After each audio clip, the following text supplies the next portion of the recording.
Magandang umaga, narito na ang mga unang balitang hatid ng GMA Integrated News.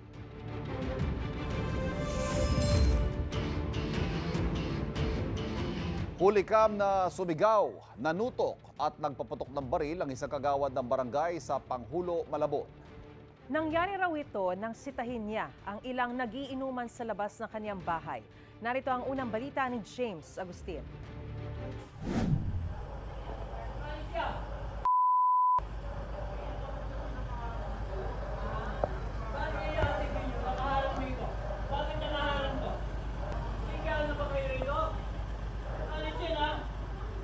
Kuha ang video na ito kahapon sa Barangay Panghulo, Malabon.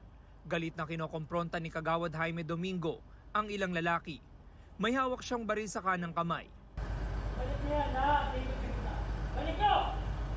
Inutos niyang ibalik sa kalsada ang isang maliit na lamesa at ilang upuan.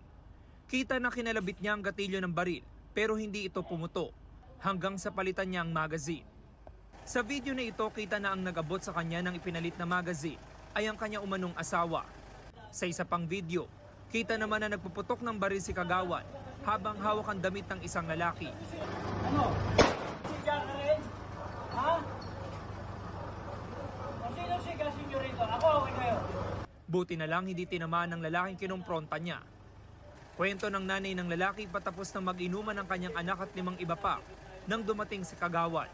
Pagbaba niya ng sasakyan niya, may hawak na siyang baril.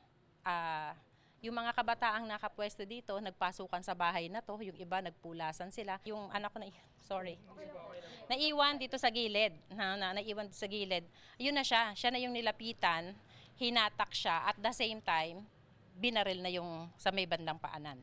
Ilang beses pa raw nagmura at nagsisigaw ang Kagawad at sunod-sunod na nagpaputok ng baril. Akala ko ang anak ko hindi na mabubuhay. Kasi ang sabi niya, gusto mo patayin ko sa harapan mo? Kriminal ako. Kaya kong pumatay. Sabi niya ganun, papatayin ko sa harapan mo. So bilang magulang, sobrang takot na baka mamaya nga, patay na yung anak ko. Kasi patuloy pa rin siya sa pagpapaputok ng baril. Rumisponde ang pulisya sa lugar matapos makatanggap ng tawag mula sa emergency hotline 911. Pinuntahan nila ang bahay ni Kagawad at siya ay inaresto. Nabawi sa kanya ang ginamit na baril. Na-recover din ng mga pulis sa mga basyo ng bala.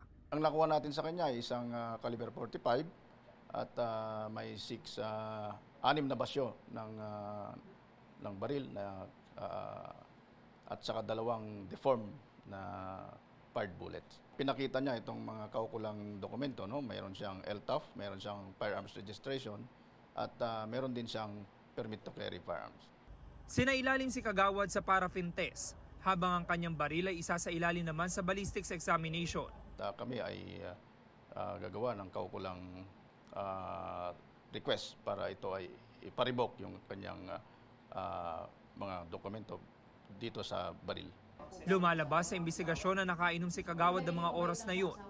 Ang dahilan ng kanyang ikinagalit. Ang sabi niya ay dahil nagiinuman yung mga involved dito dahil doon sa harap ng bahay niya. At yun nga, ang sabi niya, iniwan yung mga tables at saka yung mga upuan at nadatnan niya tapos hindi man lang nilinis doon sa tapat ng bahay niya. Sinampahan na si Kagawad ng mga reklamong grave threat at alarming scandal. Nakakulong siya ngayon sa Malabon City Police Station. Sinubukan namin siyang kunan ng pahayag pero hindi siya tumugon sa mga tanong namin.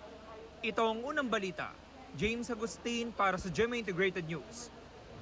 Mga kapuso, para una ka sa mga balita, mag-subscribe sa GMA Integrated News sa YouTube. Sa mga kapuso abroad, subaybayan niyo po kami sa GMA Pinoy TV at sa www.gmanews.tv.